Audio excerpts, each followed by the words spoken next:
perkenalkan, nama saya Risya Sahara dengan ujung NIM 13. Saya dari Prodi BKPI ingin melakukan pembelajaran video tentang peran orang tua bagi anak berbakat, yang dimana mata kuliah yang kami ampu adalah konseling anak berbakat.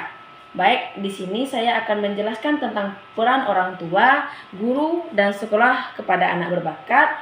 Akan tetapi lebih mengutamakan tentang peran orang tua bagi anak berbakat. Terima kasih rekan-rekan semuanya. Selamat menyaksikan video edukasi terlebih dahulu agar saya dapat menjelaskan terkait dengan video tersebut.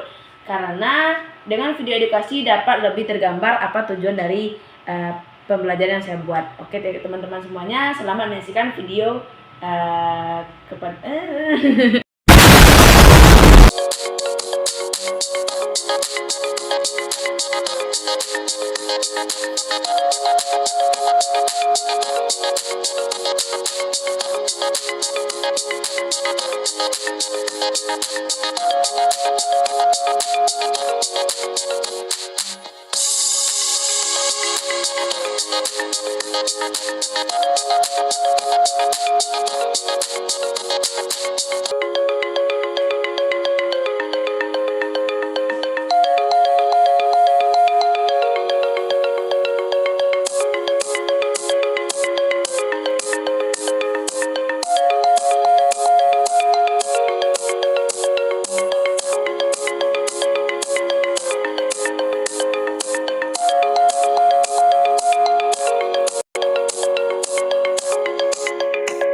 Baik teman-teman semuanya, setelah kalian menyaksikan video edukasi yang saya berikan, saya harap sudah tergambar nih apa pembahasan yang akan saya bahas pada hari ini.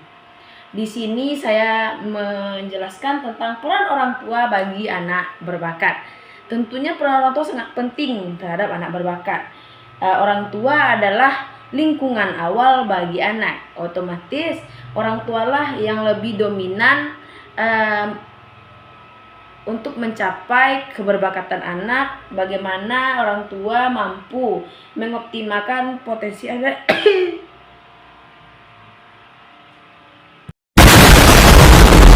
Jadi teman-teman semuanya, dapat kita ambil pembelajarannya dari video tersebut Peran orang tua sangat penting bagi anak berbakat, dikarenakan anak berbakat sendiri memerlukan bantuan untuk mengoptimalkan potensi anak, yang dimana peran orang tua di sini menjadi lingkungan awal bagi keberbakatan anak.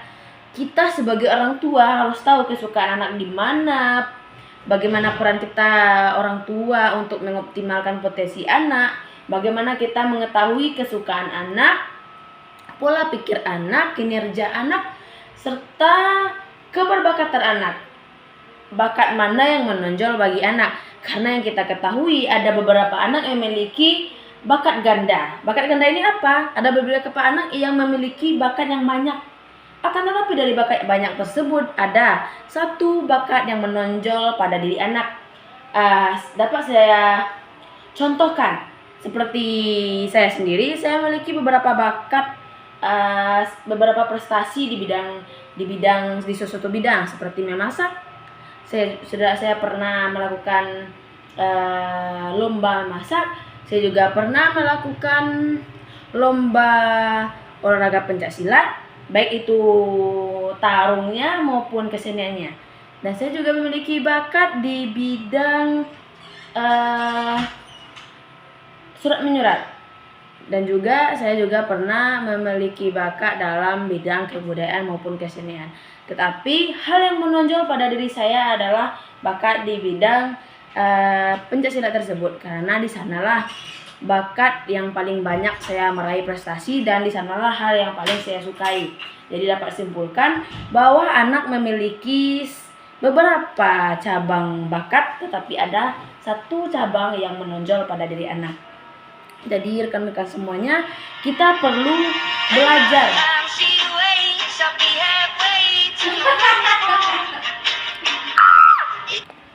HP saya rantu.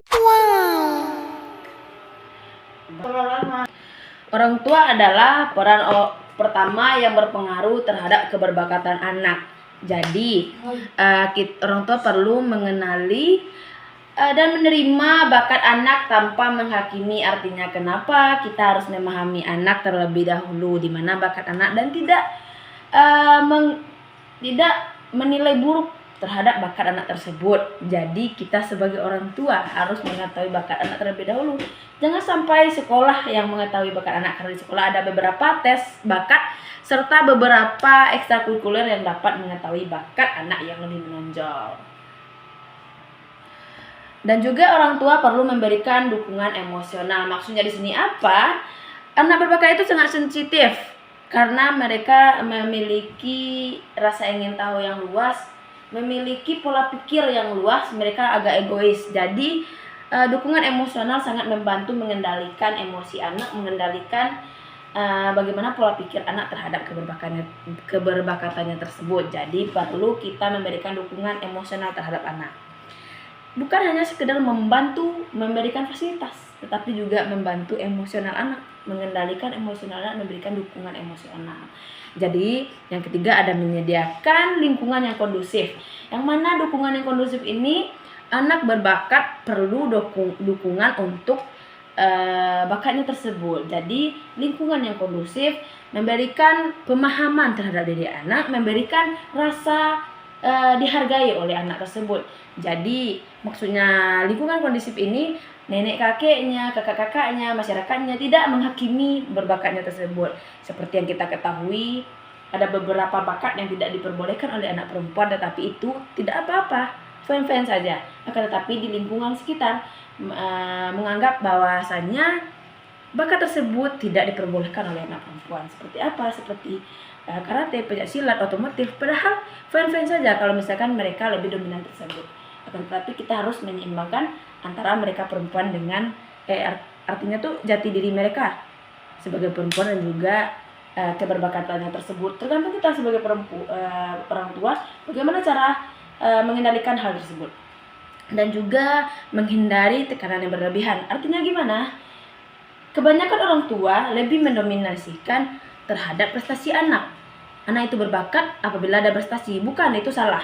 Bakat anak tersebut akan berkembang secara sendiri apabila itu optimal, dia akan mendapatkan prestasi dan juga memerlukan fasilitas dan sarana-prasarana tentunya. Jadi prestasi bukan sebagai ajang penilaian untuk anak. Memang itu adalah bagaimana nanti anak itu lebih semangat, lebih optimis dalam mengembangkan bakatnya. Tapi jangan jadikan prestasi sebagai panduan utama, sebagai pola pikir orang tua bahwasanya prestasi adalah bakat anak. Tidak, jangan seperti itu. Kita sebagai orang tua perlu memahami anak terlebih dahulu agar anak merasa dihargai, dipahami, dan juga dimengerti. Begitu.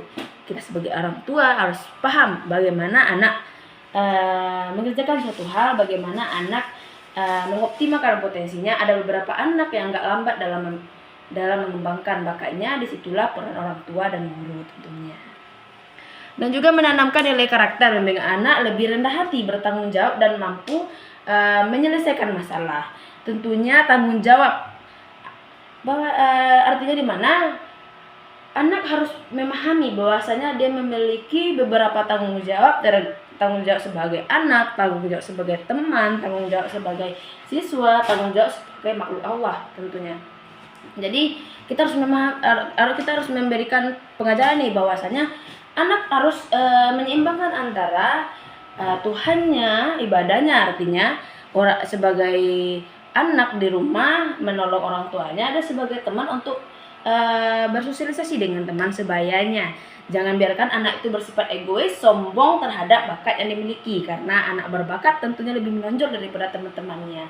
Jadi sanalah peran kita sebagai orang tua dalam mendidik karakter anak. Seperti itu. Dan juga dapat kita pahami bahwasanya apabila itu mengganggu konsentrasi anak, mengganggu kepribadiannya terhadap keberbakatannya, perlu ada dukungan dari konselor, guru di sekolah, dan juga teman sebayanya. Dan perlu dipahami bahwasanya kita sebagai orang tua harus bijak dalam memahami anak, harus bijak dalam pemilihan pendidikan dan karir anak tentunya. Jadi di sekolah pun perlu adanya dukungan, karena di sekolah anak nanti menerima fasilitas-fasilitas terkait dengan keberbakatan seperti ekstrakurikuler, seperti sarana-prasarana yang ada di sekolah yang dapat dimanfaatkan oleh anak berbakat. Kadang-kadang kala ada anak berbakat dari kalangan rendah, jadi di sekolahlah mengoptimalkan bakatnya tersebut, karena ada nanti masanya fasilitas yang diberikan orang tua tidak cukup untuk mengembangkan potensi dan keberbakatan anak. Jadi disitulah kita sebagai orang tua harus memahami juga lingkungan sekitar, lingkungan sekolah, guru, dan juga teman sebayanya. Jadi orang tualah sebagai pondasi utama untuk keberbakatan anak.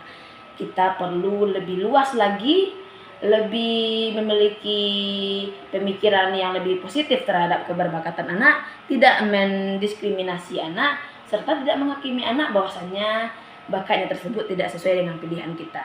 Biarkan anak berkembang, biarkan anak bebas memilih bakatnya, di mana bidang yang dia minati, dan bagaimana anak menggali potensinya tersebut. Karena ada beberapa anak memiliki cara-cara yang berbeda untuk lebih mengembangkan potensinya. Kadang kala ada juga orang tua yang tidak menyukai bakat anak karena dia merasa itu tidak sesuai dengan karir, dengan finansialnya nanti, seperti jenjang karirnya sedikit, seperti tidak ada masa depan. Padahal ada beberapa bakat, walaupun bakat anak tuh kita merasa itu di luar finansial yang sangat besar, akan tetapi kalau anak memiliki pekerjaan sesuai dengan bakatnya, dia akan lebih bebas, dia akan lebih memahami, dia akan lebih mudah dalam mengerjakan tugas-tugasnya. Jadi anak berbakat ini lebih suka memahami suatu proyek. Karakteristik anak berbakat, dia lebih mudah dalam memahami sesuatu. Kita tidak perlu lebih mendalami pembelajaran umum saja dia akan memahami.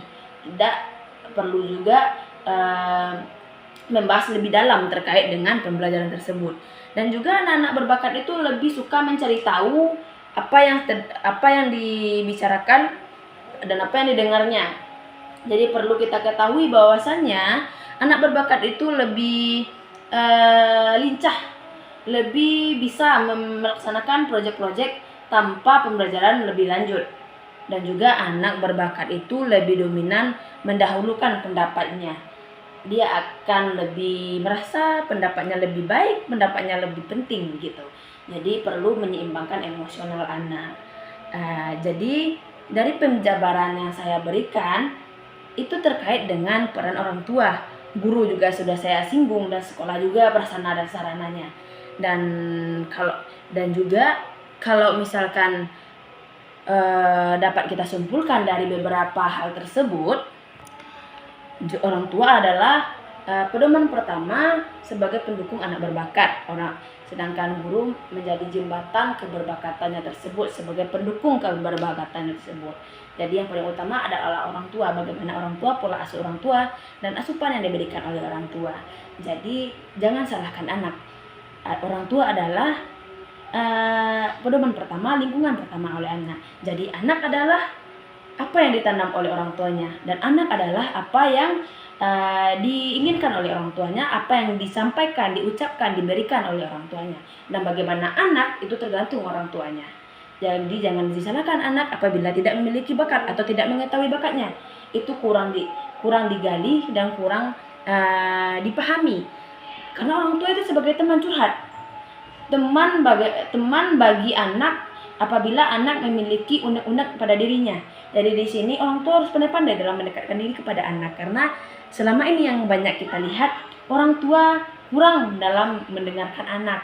Dia merasa finansial yang lebih penting bagi anak, akan tetapi diri, dukungan, serta rangkulan yang diperlukan oleh anak, dan bagaimana anak merasa didengar di dalam rumahnya. Seperti itulah beberapa penjabaran dari video pertama. Kalian bosan, akan saya tampilkan beberapa video tentang bakat-bakat yang saya miliki. Memang tidak penting, tapi itu sebagai ice breaking bagi kalian agar kalian tidak merasa bosan dengan video yang saya tampilkan. Selamat menyaksikan. Itu adalah video jamet-jamet saya pada zaman dulu. Terima kasih. Tunggu, setelah ini akan saya tampilkan juga pembelajaran selanjutnya. Silakan saksikan video jamet saya.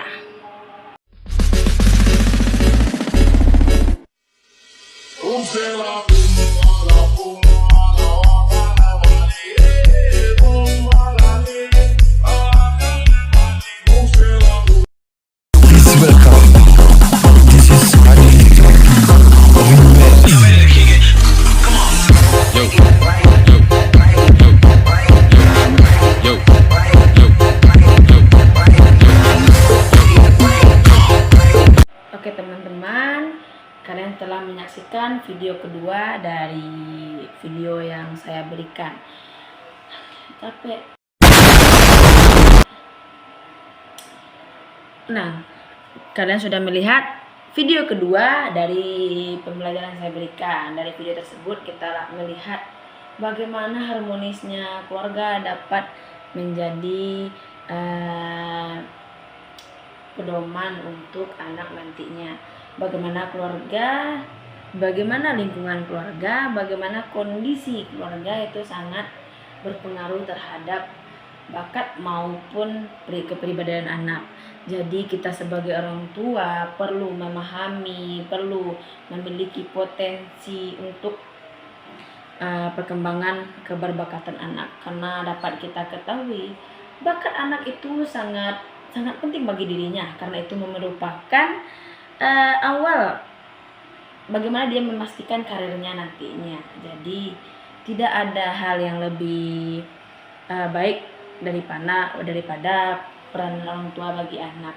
Jadi kita sebagai orang tua jangan melengahkan hal itu, jangan mengabaikan bakat anak tersebut. Karena saya sendiri di lingkungan kampung saya, karena di sana kampung, saya berbakat di bidang kesenian maupun bela diri, itu sangat didiskriminasi oleh lingkungan sekitar, karena latihannya malam, latihannya kebanyakan dengan laki-laki. Tetapi orang tua saya sangat bijak dalam menanggapi tersebut. Anak saya memiliki potensi di sana, jadi saya biarkan dia berkembang di sana. Bagaimana dianya itu tergantung dianya nanti. Bagaimana nantinya hasilnya, bagaimana hasilnya nantinya itu adalah tergantung dianya nantinya. Maksudnya itu bagaimana orang memandang dirinya, itu bagaimana pola pikir orang tersebut. Jadi anak saya memiliki potensi di bidang kesenian dan olahraga. Kalau saya mendukungnya di bidang tersebut, alangkah senangnya hati anak saya. Dan itu tidak merugikan keluarga, tidak merugikan kami sekeluarga, baik itu adiknya, kakaknya, dan juga orang tuanya sendiri. Jadi dapat kita simpulkan, orang tua yang bijak memiliki potensi.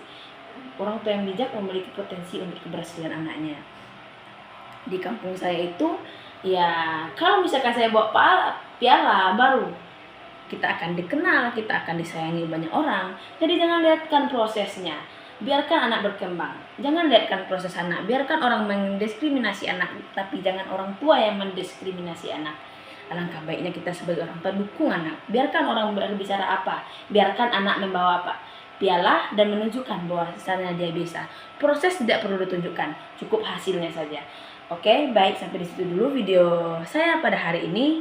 Kita sebagai orang tua harus bijak, kita sebagai guru harus bijak, kita sebagai konselor harus bijak.